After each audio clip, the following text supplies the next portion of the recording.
with the Hangover with Cosmos. The main show being High in the Sky for October. And the parents of the pod are here. I thought they were picking up Mira, but they are staying the night. So we have to totally rethink dinner. We have to rethink dinner because I can't drive to get anything. So your dad's gonna drive us. Dad's gotta go drive us to maybe pizza would be good if the herb and crust is open. If they're open.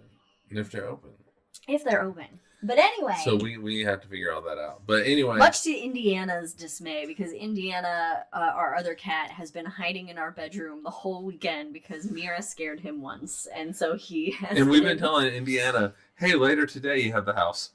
I know, we're like, it's okay, you're gonna be back tonight. Nope, sorry, Indiana.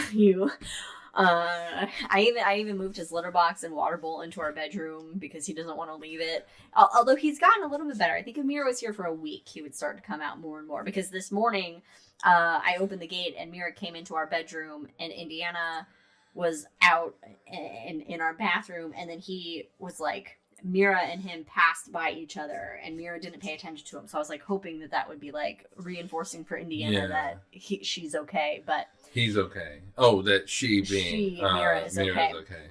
Ironically, Leia chews on his face, and he has no problem with it. But Mira being excited and running up to him and wanting to smell him apparently is too much. Well, it's a stranger dog.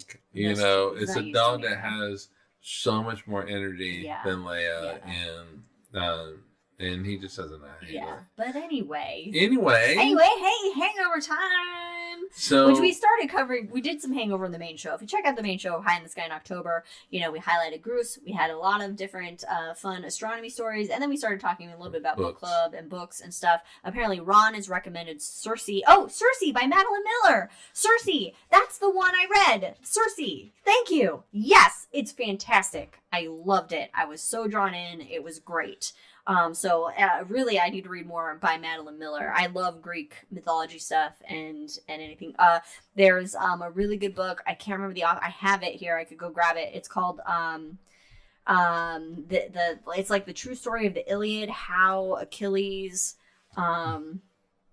Oh God, what's it called? I think I've talked about it before, but it's kind of like it goes through the Iliad, but like kind of with explanations and kind of just context of just cultural things of the time and what different things kind of like mean and everything. And it's really fascinating. It's a really good way to read the Iliad rather than just reading the Iliad. Also by a female author, which is great. So, The War That Killed Achilles. Oh, okay, The War That Killed Achilles, like a true story of the Iliad or something like that is what it's called. I highly recommend that book if you're interested in ancient Greek history and whatnot, and mythology and such. So, yes. Like collectively, we should make a list of like great reads. As avid reader that I am. No, you have books that you like. Yeah. And so Brandon obviously has like one or two that he likes, and so Brandon has like a billion. That was the joke. Oh. And so it could be, but then we can also get Jack, he could tell us the books that he's liking to read, like Katie, so we and all that. And so we can make this like good list and kind of expand our horizons a little bit. Yeah. I just want to highlight my spelling errors in my chat comment that I made. First of all, I said, so get a bit, and I meant bite. But then I didn't notice that I spelled Google wrong. Google. That's the French version. Google. My fingers don't type as fast as my brain. So this is where my issues. Hen, eggs, and ham. Hey. I mean, do you have your hen, eggs, and ham a lot, Ron? Because you get fresh eggs. I mean, okay, green eggs and ham. I was like, hen, eggs, and ham. Is this a cookbook on how to use the eggs and ham? I guess eggs can only come from hens. They can't come from roosters because those are boys. That would be some evolution right there. Rooster eggs and ham. Would be some interesting evolution. All right, so in the notes, You had said scary places. Oh, in yes. Scary So stuff I in was the like, universe you or know what? whatever. Usually we go in the Hangover and we don't really have an idea of what we're doing in the Hangover unless there is something that prompts us for further discussion in the Hangover. And so I decided to just give us a prompt, which is the scariest. What is this? What do you think is like the scariest thing in the universe, or the spookiest, or what could be scary, or Supernova remnants. supernova remnants? That's Yeah, interesting. because you have all the radiation from the supernova remnant itself, A lot of radiation. but also you could have a pulsar, which is its whole set of bad times, and a black hole, which is also a whole set of bad times. Why is a pulsar? Because of the radiation that's From the coming out of it? radiation, just a magnetic field. It's just you get too close, it's just gonna strip that water right out of you. Yeah, I mean, That's a great way to lose some water weight. Am I right?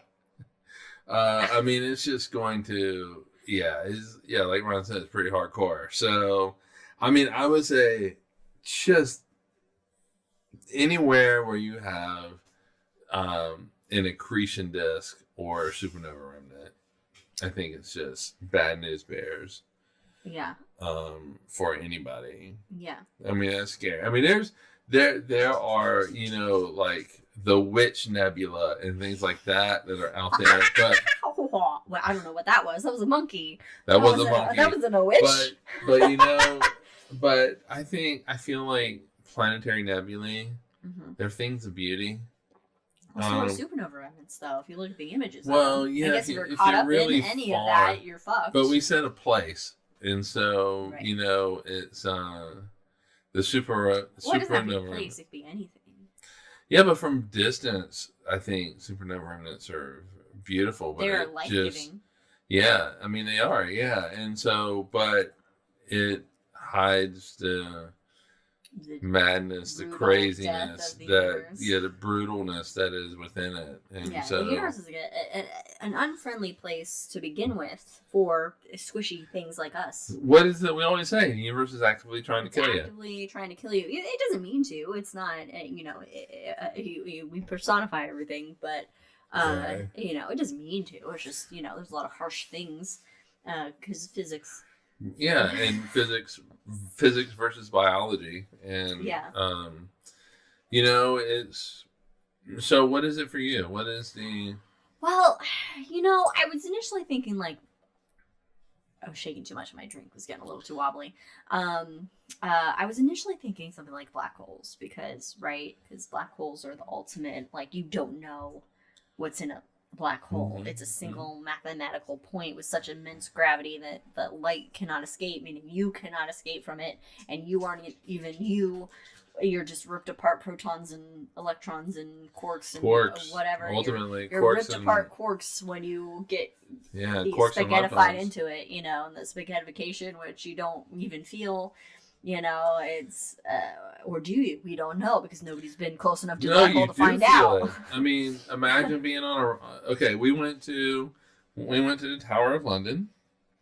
Wanted to see the rack. We did. First of all, pretty disappointed in their torture display. They had the rack and this other thing, and that squished you down. And I was very disappointed because I wanted an Iron Maiden, and I wanted B, more torture devices, and I wanted some examples of those torture devices. You have just said a lot about yourself with that. But anyway, so why is this my favorite holiday, Halloween?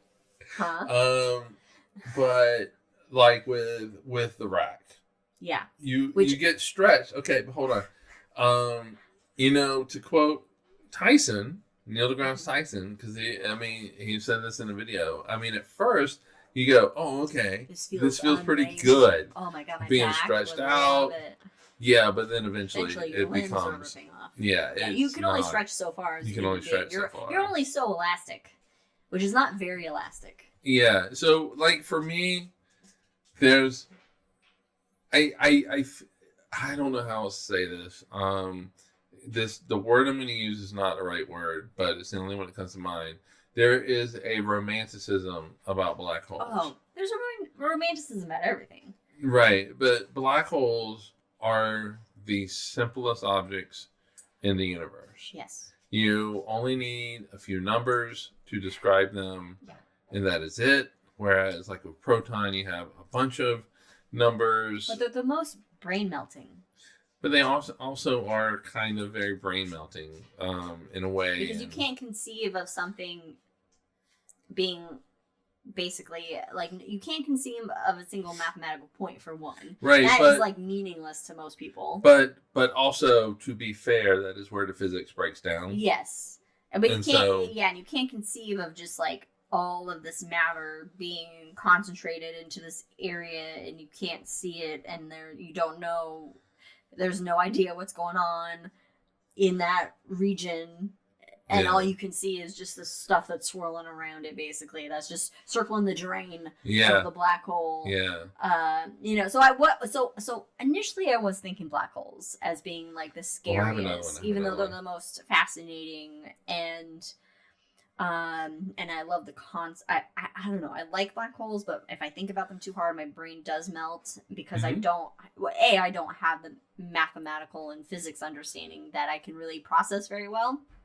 Ron says planets that develop advanced life forms like this one, pretty scary. Yeah, humans suck. Humans are real rough. Maybe why we haven't been actually aside from like distances in space and like the technologies needed to traverse, the distances in space, visited by alien civilizations, because they're probably better than us. But then again, thinking about other planets that have humans like us on it, or beings that operate in our mental faculties like us, not great. No. But we're just in the horse and buggy days of our evolution. So what is scary to you? So I was thinking about this, and of course, whenever I think about space, one of the first things that comes to my mind is from one of my favorite movie anthologies, which is Aliens. Alien, and then Aliens, the second one, is my favorite movie of all time. And in space, no one can hear you scream.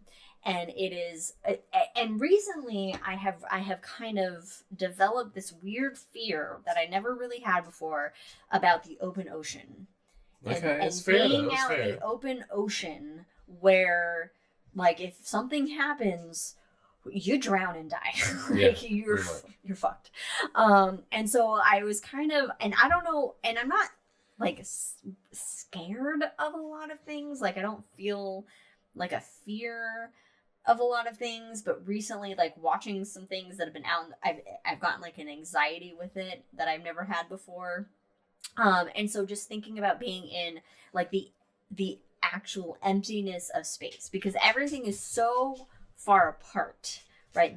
The distances. I'm going to add on to this. Okay, the distances between stuff in space, whether it be stars, planets, etc., is so vast that most of space is nothing. Right. You see the things that are very far away from you, whether it's stars, galaxies, etc. It's empty. So I think it's just, empty, but not. Yeah. So I think it's like that basically being just like stranded in the nothingness that is space. Yeah. Like that I think is kind of the scariest aspect of it. Not that like anybody that we will have the technology to even experience that or get to that, even though our science fiction has obviously delved into that realm and whatnot, but that kind of concept, is more scary, I think, than being too close to a black hole and you're like, right. oh, I'm being spaghettified. At least that I'd be like, black hole's quick. I would be like, I'm dying by black hole right now. Hell yes. Even that's second to being like a true crime murder victim. Mm-hmm. Right. Right. Like, So on Earth, what is my biggest fear? What is your biggest fear? Camels. Okay, second to that then, or tied with that. Being buried alive. I was going to say goats, but I know that's not a fear. They're just creepy. It's not a fear. It's just the eyes. The eyes are creepy. All right. So there is a period of time in the universe's history between when the universe becomes transparent and the first stars are born. Mm-hmm, mm-hmm. And that period is called the Dark Ages. And so different than medieval. Right. But imagine being in that time. It infinitely black. Because stars aren't there yet. The stars are not there yet. You might have like little whispers of light because of clouds out there that have, but that light, if you're too far away from it, it's thin. Your eyes can't pick it up, and so it is infinitely inky blackness, and to seemingly me, nothingness. Yeah, The nothing from the never-ending story. Yeah, it's like so it's like the ocean where in this like there's nothing except it's the water and stuff. I mean, But there's the water and the animals are happy and the right, marine animals are happy. But it is. Oh no, it's the nothingness of space that you were talking about. Yeah, and so. You're welcome. Happy Halloween. So can you imagine being in that space where you're alive, you're alive, but everything is so inky black. Like you could be right next to me. There's no way I know you're right next to me. Oh yeah. There could be all kinds of people right next to you, and you just don't know. Right now. And you feel like, in a way, you've been buried alive. Because you can't see anything. Right. You can't. You're not going to run out of oxygen, though. But for some reason, you have oxygen in this early stage of the we have oxygen. At least, We're suspending a lot about your existence in this. There's no bell to ring. So, it is... For those of you that don't know that reference, early graves, there would be like a bell attached in case somebody was buried alive or they were like a vampire or some shit. And it would ring the bell to signal that somebody was not dead under the ground. If you're a vampire, would you want to ring that bell, though? Because you get a stake in the heart. No, because you're a vampire. You're fast enough, so you got somebody to unbury you. You can come out looking like you're normal and then...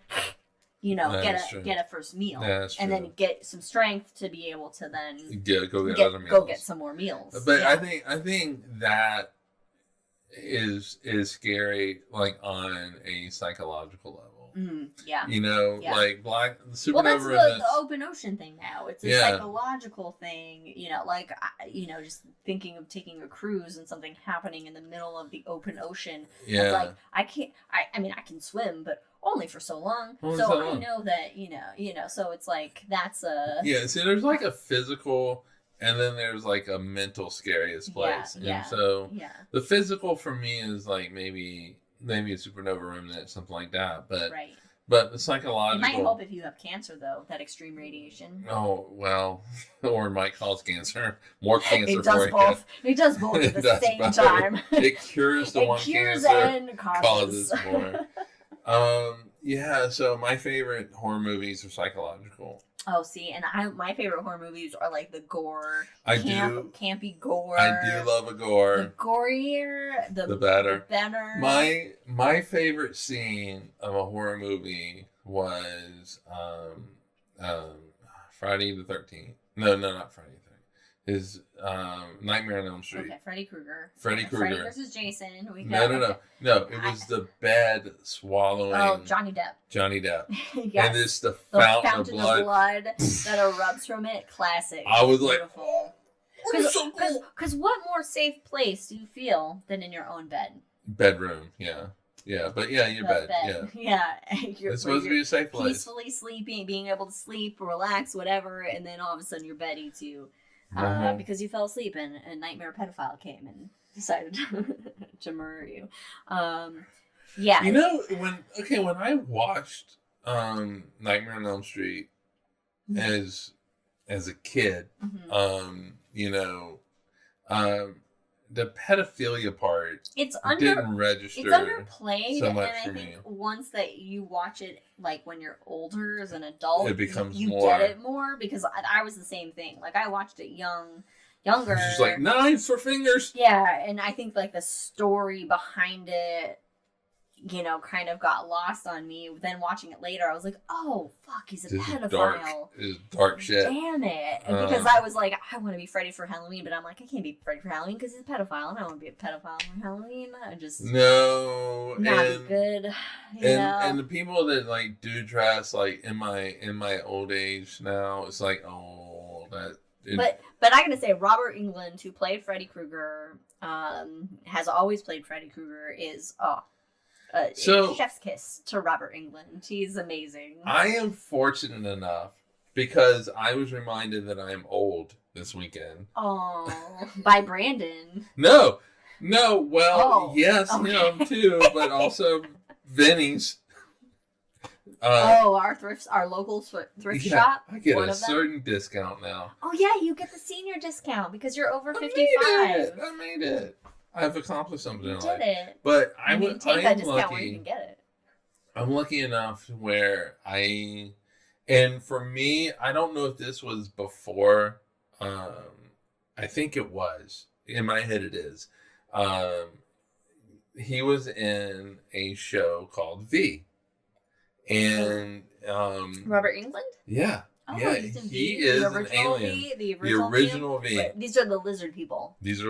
All right. This isn't like the 2010 version that came out. I mean, it's the same thing. Yeah, it's just. But this is 1980s or whatever. So it's like, yeah. And so he played one of the lizard people and one of the lizard aliens. Mm-hmm. And he was a quote unquote good one or whatever, in that he didn't believe in, hey, we should come over here and eat everybody. What? My mom got the word into. I expected her to get it into. I chose wrong. I chose with an S instead of an L, and it was.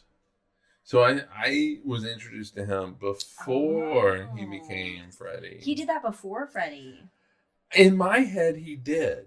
Oh. And it might not. That might not be the case, but maybe I saw V before I saw. Honestly, I've only known Robert Englund from Freddy Krueger. I'm sure he does other stuff, but he really does seem to enjoy that role, and he definitely knows what is going to make him the money. So he plays into doing that role. If you had to pick, if you had to pick a horror person, who would you pick? That's not. A xenomorph? Not a xenomorph. Okay. Oh God. Like because a classic. To me, like a classic serial killer. Like a classic stabber. What we would consider to be a monster. Xenomorph is an alien. Yeah, it's like a sci-fi horror, which is a little. So your classic, slasher horror, or something that horror that has originated on Earth. Who would you be? Vampires, Swamp Thing, Frankenstein, Freddy Krueger, Jason. This is a good question. Michael Myers. This is hard because Jason and Michael Myers are very similar. One takes place at a lake and one is in a neighborhood. That's basically the difference between Michael Myers and Jason. Jason, mommy issues. The Michael Myers, I'm not sure if he had mommy issues. Oh, okay. Speaking of mommy issues, like Psycho. So Ed Gein. Yeah, so we just watched the Monster series on Netflix of Ed Gein. Well, we saw season 4. Which I did not realize that Psycho, Leatherface from Texas Chainsaw Massacre, and the dude in The Silence of the Lambs, all based on Ed Gein. Were based on Ed Gein. I had no idea. So if you watch it, you watch it on Netflix, it is, and I told Liz this, I'm like, if you did not realize this was real, this would be an insane, fucked up movie. Because I don't know if this was intentional, and I don't know how to say this, but Ed Gein becomes where you feel for Ed. Well, in a way, it becomes a sympathetic character because it kind of highlights some mental health issues, and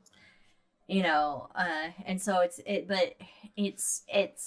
very, I think if you are interested in serial killers, if you like horror and you like gore, and you like that sort of thing, then definitely watch it. I'm excited for their next season is Lizzie Borden, and oh my gosh, as an Elizabeth, I am very excited for it. Okay, your parents are here. I'm not gonna kill them with an axe. We don't have an axe. I won't kill them with. We don't. Okay, so so it's very graphic. A lot of sexual stuff. So just be wary of that. And I'm sure there's a lot of embellishments, and it's Hollywood, so take what you will from the actual truth of the story. But it's very well done. I enjoyed it. And Charlie Hunnam, I don't know his last name, but Sons of Anarchy guy. He does a phenomenal job. He does an amazing job. I did not know he had those acting chops, but he does.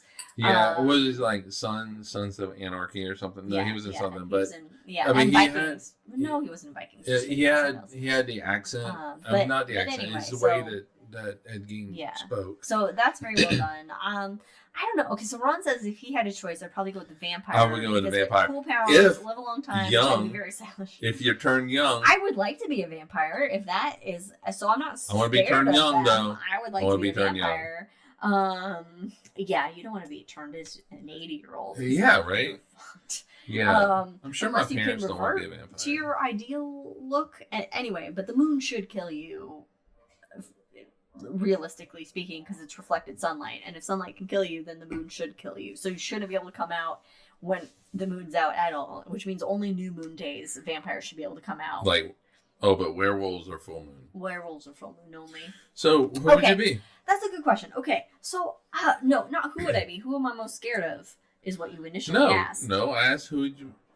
You asked who I would be more scared of. I thought I asked who you would want to be. Oh, who would I want to be? Yeah, because that's why Ron answered it the way that he did. Oh, well, who would I want to be? Then it'd be a fucking vampire. Yeah. Live forever. My history buff in me and being able to touch things. To look at how things change throughout time. But then I would want to be a vampire that was formed thousands of years ago, so I could, because today it's like, what about a mad scientist? They always tend to be kind of a monster kind of thing. They don't live forever. They just, Well, no, but turn into a bat. Bat.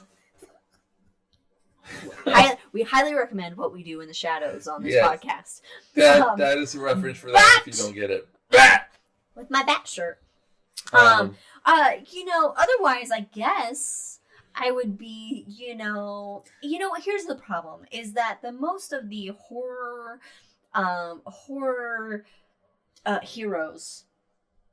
Okay. I got you. Horror heroes. The horror heroes are not women. They're men with a vengeance or some other psychological issue.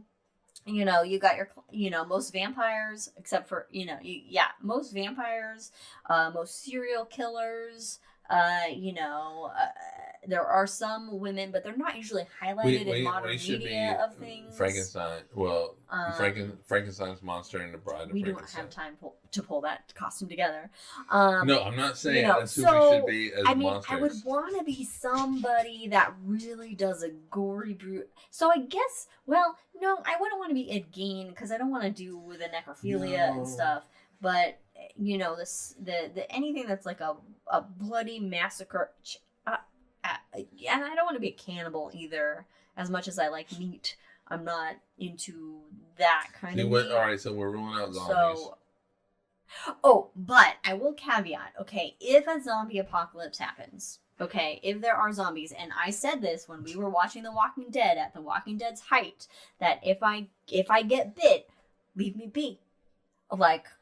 I'm totally fine roaming around, just trying to bite people. Yeah. And eating them. I'm like, leave me as a zombie. I'm cool. But we did watch, what did we watch? 28 Years Later. We watched 28 Years later, which... Okay, but it's not zombie-ish. It's zombies, but it's a virus movie. It's infected, but it's a zombie adjacent. Fast zombies, slow zombies. I like a slow zombie. Yeah. I prefer a slow zombie. It's scarier.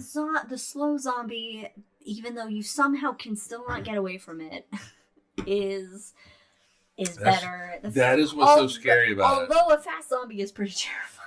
No, yeah, but the like idea that you cannot escape a slow I prefer zombie. a slow zombie, but I would leave me as a zombie.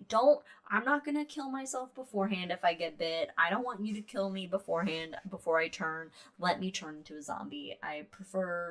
I would want to be a zombie. Just like in death, when I die, I know it's not going to happen, but I would like to be mummified. I don't know. Oh. I like the idea of archaeologists. Should you go before me? Mummy. I like thank you. I like the idea of archaeologists finding me 1,000 years from the future and being like, we have a mummy from the year 20 whatever. I die in. Okay, but how are we going to work this? I get to be in a museum as a mummy. So that like I am. Ron agrees. Slow zombie mod, inescapable, terrifying. Oh yeah. Right. Yeah. Slow zombies, man.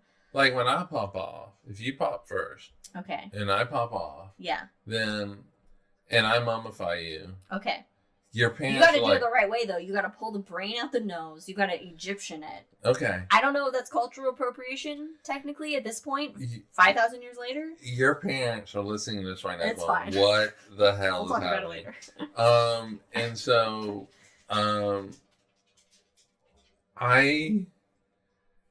who's going to burn me up and put me? Your children. Susanna, it's on you to burn your dad. She's not watching that. She's not, but somebody's got to put it in your hands. Or on you. Whatever. You know, it's one of those with the well, you have the oh God, what are they called? Where the organs are in the urns. The little jars. Yeah, the jars. Canopic. The canopic jars of you'll just be a canopic jar of your ashes. Yeah, right? You know. Yeah. Yeah. All right, Katie, you got to help us out if Susanna doesn't know it. Katie should outlive both of us, ideally, because she's younger. So it's all in Katie and Adam's hands. No, yeah. So, I mean, if you can prop me up as a zombie, though, somewhere, as like a Halloween decoration to bring me out every year, that'd be fantastic. Okay. All right. So not that as means a zombie, as a mummy. Okay. Fantastic. As a backup plan, though, I need to tell Katie what my plans are for the puppetry. Yeah. So we need to, at least as a backup plan, Katie and Adam have that. Yes, Mike would like at his funeral to be basically take his dead body and then have it pop out of the casket and then have it turn his head like he's a puppet, basically, and then say something. And I don't quite know what to say. There'll be a recorded thing that he'll say, and that'll be the fun of his funeral. Because I want all the kids in therapy. Yeah. The therapy that I never took as a kid, but that they should take as a kid. Look, I mean, at the end of the day, I just want to be like an archaeological find. That's really my goal, is an archaeological find, like thousands of years from my death, even though it's pointless now because of social media and all this, where everything is online. They can just find me. They'll like, oh, we found this random podcast that nobody listened to, and here she is. Oh yeah, all our recordings. All 140 episodes, which is this is the 140th episode. So it's not as exciting as it was, 5,000 years ago, finding a mummy from before technology. That technologies we know it, but I don't know. I think that's the history buff of me wanting to be an archaeological find. And to be honest, it's fair. Oh, look. All right, so you would want to be, if you could not survive it, you would want to be a mummy so you could be found. And then, and if like you slightly could survive preserved it, as whatever with some skin falling off. Yeah, a little. You can see some definition rather than just being bones. But if I am just bones, I'm fine with that. Right, and but if you could live it, vampire. I mean, vampire's the ultimate because you're living forever. Good looking vampire. Oh, yeah, not an 80-year-old vampire. So if you're a vampire out there and you come bite me, do it within the next 10 years. Otherwise, what's the point? I'm past that time then. Okay, within the next 20 years. Otherwise, what's the point? You know, you live forever. You know, you just gotta avoid sunlight, which is fine. I like it dark anyway. God. You know, you can't see the stars during the daytime. Shit! Maybe I'm a vampire because I have always liked nighttime as opposed to daytime. No, that just means you're more you're vampire. Adjacent, a proto vampire. Like you're more suited to becoming a vampire. But yeah, vampire would be, if I could become one, it would be a vampire, because then I'm yeah. But here's the problem with vampires, though, that I don't like, is that you gotta talk to people. You gotta talk to strangers. Oh, but you gotta but can't you mesmerize them? But you gotta be personable, though, still. But you can mesmerize them, yeah, but you right? still have to interact with other people in order to drink their blood and right. kill them. And then you gotta if you like them enough, you can turn them. And then it's oh gosh, I don't want this responsibility of then having these children vampires that I'm responsible for, that are alive only if I stay alive. But maybe we could be like what we do in Shadow vampires, because they're funny. Well, they're fun. Yes, they're fun. They're fun. Sure. I'll be Nadia and you'll be Laszlo and it'll be fun. But yeah, so vampire ultimately is what I would like to be if I had to be a creature of horror. Although,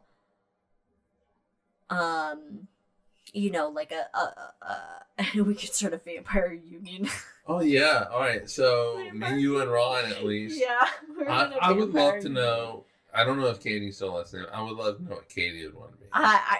But I have said, though, that I would be fine with being a victim of some mystery true crime murder. You'll obviously be prime suspect number one. Thanks. But I will say now on recording, if I die mysteriously, it is most likely not because of Mike. He most likely, I can't say definitively, I don't know. Most likely, 99.9%. I can say Mike did not murder me. Definitively, it will not be me. Okay. It will not be me. So, but to be ooh, and then there's docu-series and stuff, and then it's oh, and if it's a hardcore serial killer that gets me, all right. All right, so okay. So you'd be fine being a docu-series. If I was a victim of Ed Gein, awesome, cool. I would have never met you. Well, okay, but I'm saying a more modern Ed Gein. Okay. I become a lamp? Oh my god. Awesome. I'm really interested in I mean, I don't want to be a lamp, but if I become a lamp, so in the whole Ed Gein story, yeah, the Netflix story, the girl, his Adeline, yeah. What is her story? I need to look more into her story. I need to look. I need to read more into it. Because the version, I think, in the Netflix version was definitely fictional or not accurate. She was a real person. She was a person, but take that. Oh, what it was. But I like this idea of let's go back to the vampire union. Yeah. What are the rules? We don't outnumber the population of humans on the earth, so is there a limit to how many bodies we need? But is the goal to outnumber them, or as in what we do in the shadows? Can we control them? Can we get to a position of power? Prime Minister, President, King, Queen, etc. I'm just saying, vampire world. Mm-hmm. But if there's a vampire world, then you have nothing to feed on unless you have then basically cows, and that's not fun. I mean, I think that the idea of something like a Jack the Ripper is fun, not for the victims. Let me be clear, right? But it's fascinating. So I wonder if this is the same zombies and vampires. Okay, so when Walking Dead was all right, in the same universe, because zombies are dead and vampires are dead, so they're not going to go after each other. You have to let me finish. Okay, I will, but I'm just saying. No, they're mutually exclusive. Yeah, it'd be a great show. Vampires versus and zombies. Well, they can be versus because it is tainted blood. But anyway, so.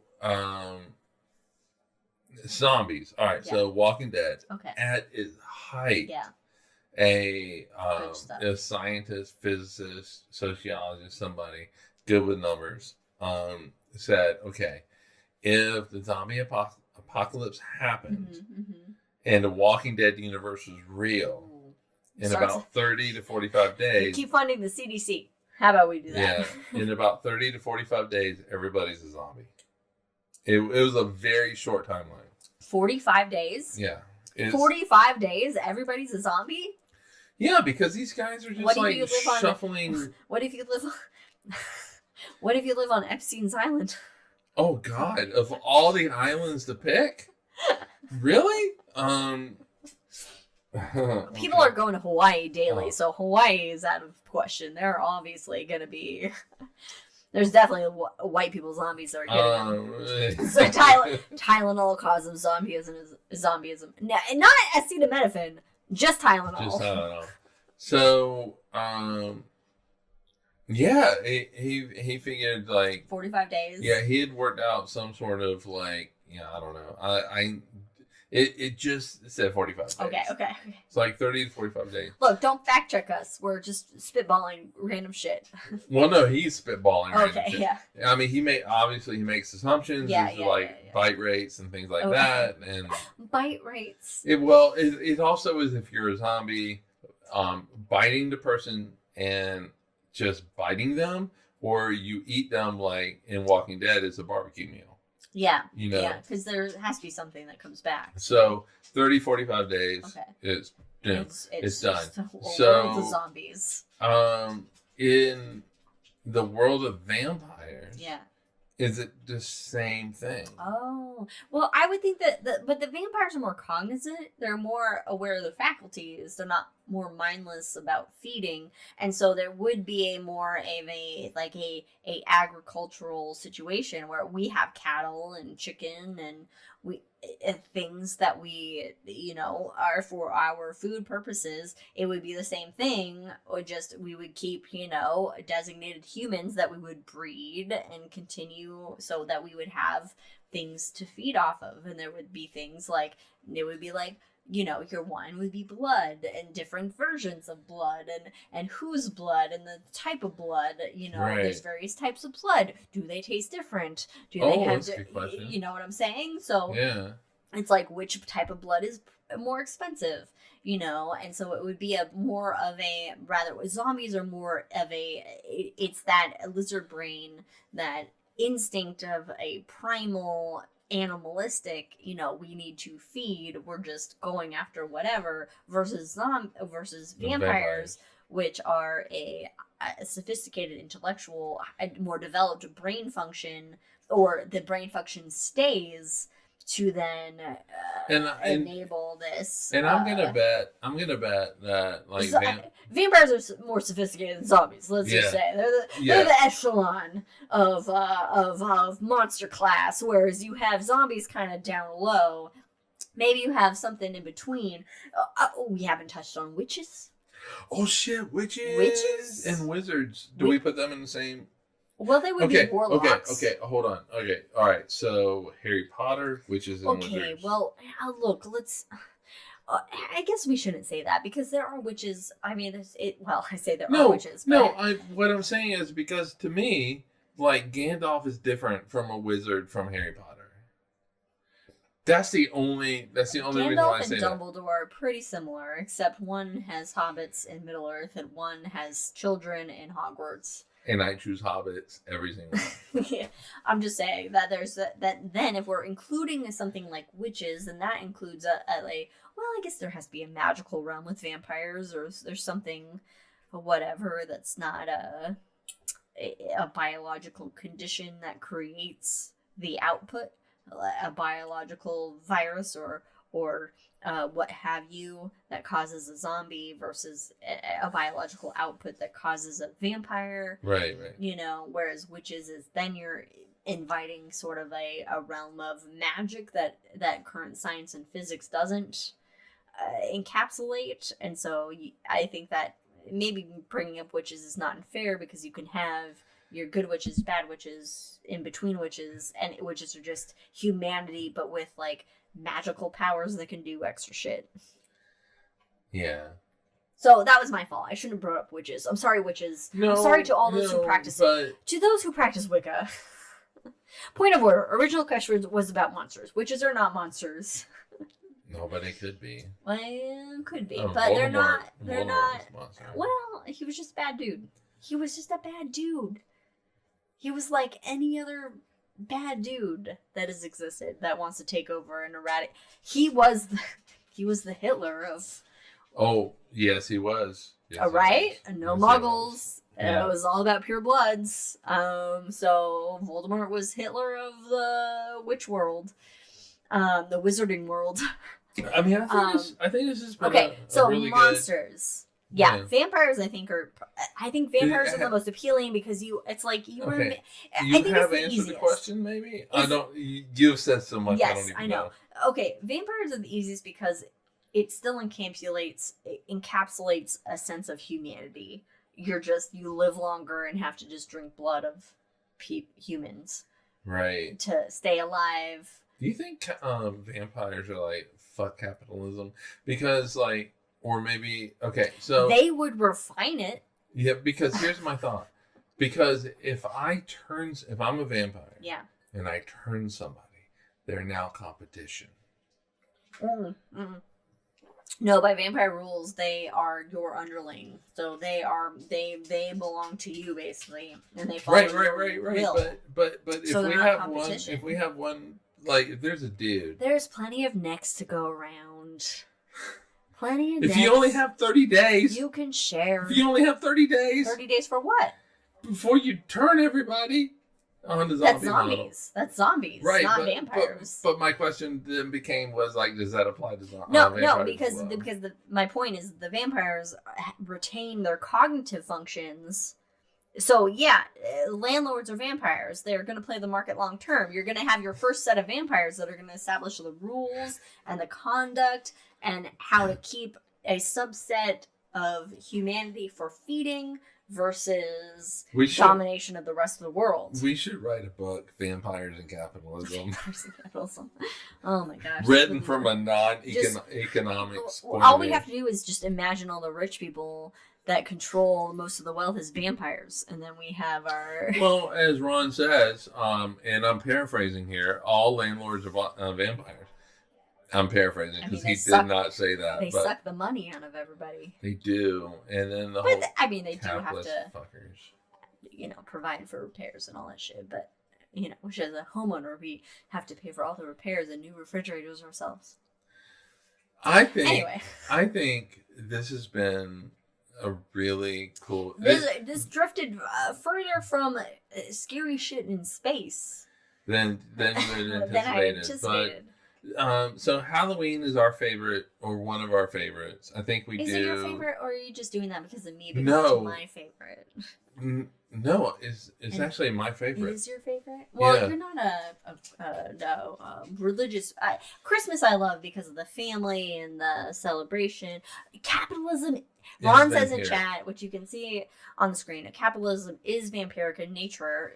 It is, because it's basically like it's all about money and taking as much money as you can from others. So I don't know. Draining the money, aka blood. I don't know if people know this, but and I'm coming out of the closet with this. I'm atheist. Yeah, right. When I was 10, big fucking year for me. When I was 10, I had 2 realizations. But anyway, so so Christmas has always been about the family and the friends and giving to the family. It has nothing to for us Christmas. And I can say that as an atheist who's not raised in any religious denomination, even though I know that my dad was brought up Catholic, and apparently my mom was supposed to be Presbyterian, but I don't know. With no formal religious upbringing, it was kind of like, oh, choose what you want. And so I chose atheism. No, you don't choose it. Well, it made more sense to me. It chose you. I had that whole oh God is watching in high school or something, but it never really a religion particularly never stuck to me as making any sense. And so Christmas, even though yes, it's supposed to be a Christian holiday, even though that Christian holiday is documented, and it's documented to be stolen from a bunch of different holidays around, from a bunch of different cultures, from a bunch of different time periods. It is a favorite holiday, not my most. Halloween is my most because Right. I'm morbid.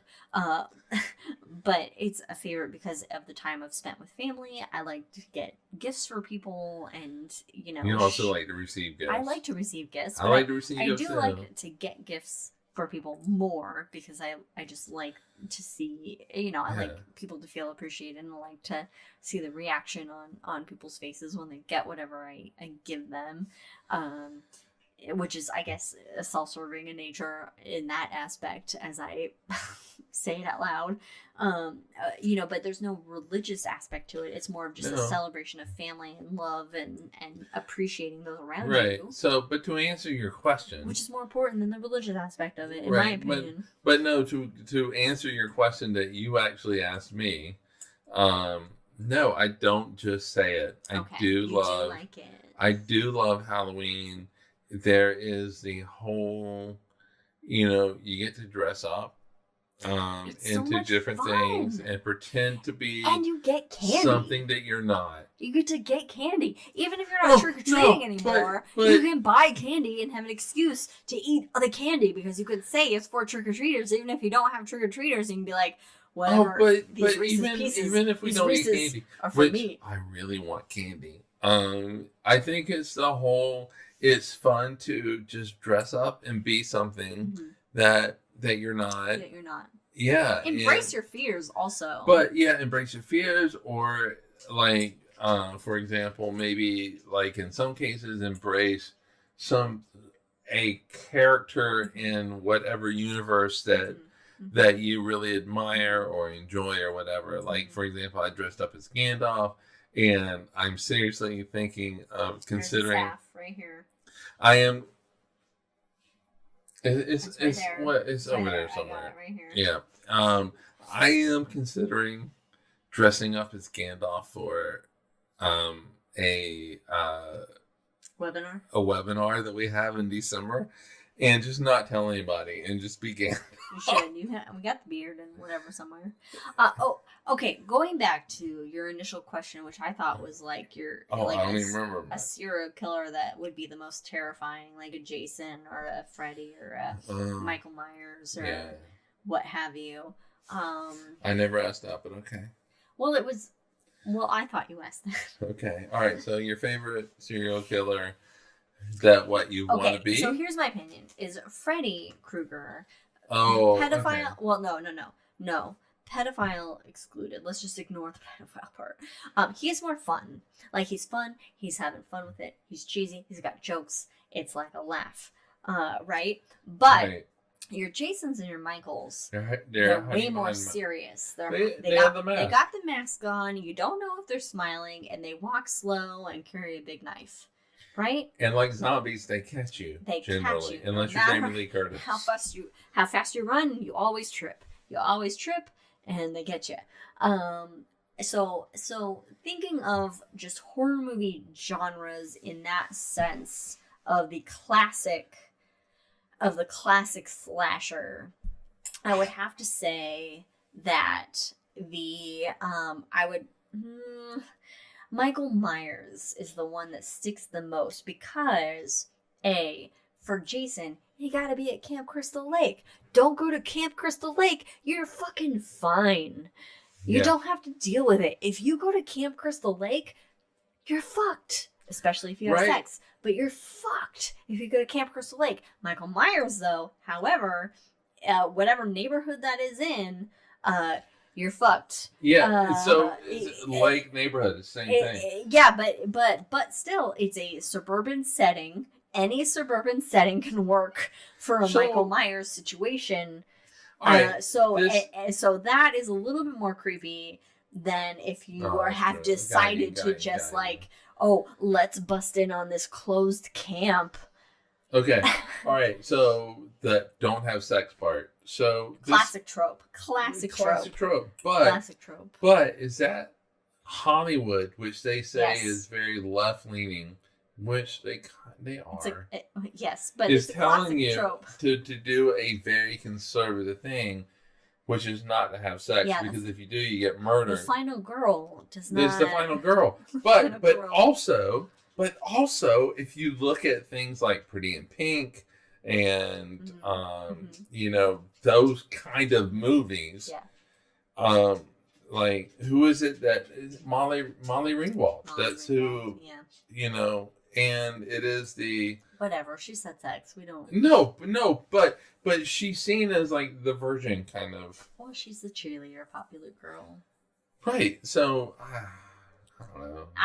Out of between Ali Sheedy and Molly Ringwald, Ali Sheedy is the most percentage points to not have had sex than Molly Ringwald, who is a cheerleader, popular girl who has definitely slept with in the Breakfast Club. Yes, who has definitely slept with half the football team. Whereas Ali Sheedy, who is fucking sniffing pixie sticks with her Captain Crunch, is definitely not. We are doing so much in this Hangover, but Molly Ringwald is seen as a cheerleader. She can put her lipstick on from her boobs. You're right, but that is not seen as some sort of like indication as who she is, because you look at Ali Sheedy and it's like she's fucking crazy. Yeah, and I identify with Ali Sheedy. Oh, I think we all identify with Ali Sheedy. I love Ali Sheedy. I was never I love Molly Ringwald, but I was never a cheerleader, so I can't identify with Molly Ringwald. But anyway, monsters. These are not monsters. I also can't identify with Emilio Estevez going like this. With his little in his like hoodie, he like follows the thing. I mean, I played football, but Jesus, I wasn't. Look, not all football players are assholes, and not all nerds are. No, not all nerds are nerds. They are. I don't know what you were gonna say, but not all